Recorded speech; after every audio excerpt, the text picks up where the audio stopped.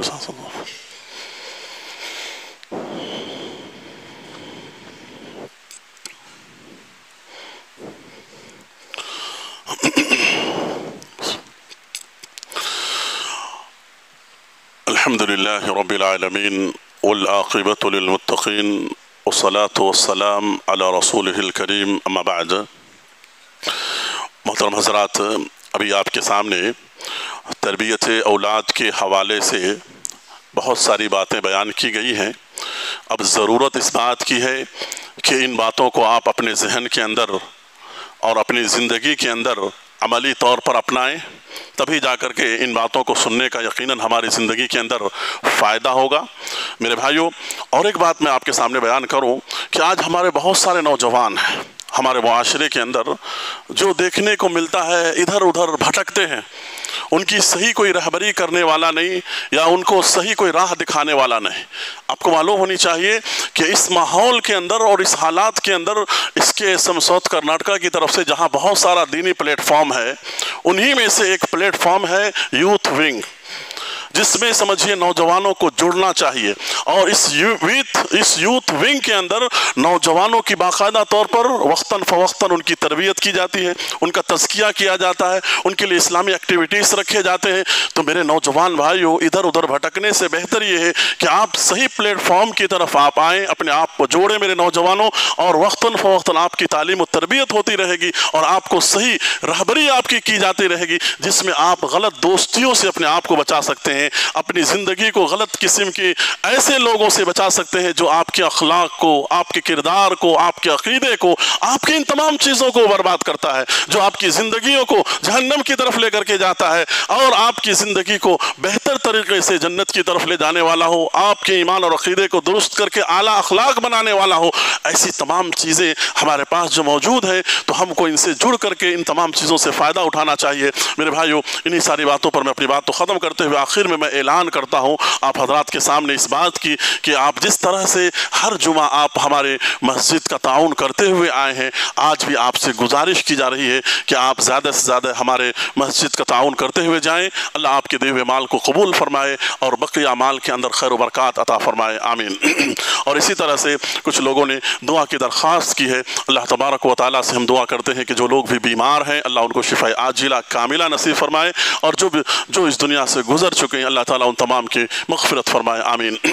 ان الحمد للہ نحمده ونستعینه ونستغفره ونؤمن به ونتوکل علیہ ونعوذ باللہ من شرور انفسنا ومن سیئات اعمالنا ومن يهده الله فلا مضل له ومن يضلله فلا هادي له واشهد ان لا اله الا الله واشهد ان محمدا عبده ورسوله ان الله وملائكته يصلون على النبي اللهم صل على محمد وعلى آل محمد كما صليت على آل إبراهيم وعلى آل إبراهيم إنك حميد مجيد اللهم بارك على محمد كما باركت على آل إبراهيم وعلى آل إبراهيم إنك حميد مجيد عباد الله رحمني ورحمكم الله إن الله يأمركم بالعدل والإحسان وإيتاء ذي القربى وينهى عن الفحشاء والمنكر والبغي يعظكم لعلكم تذكرون اذكروا الله يذكركم ادعوه يستجب لكم ولذكر الله تعالى أعلى عز وتم وأهم وأكبر۔ تو میں اقامت بولتا ہوں۔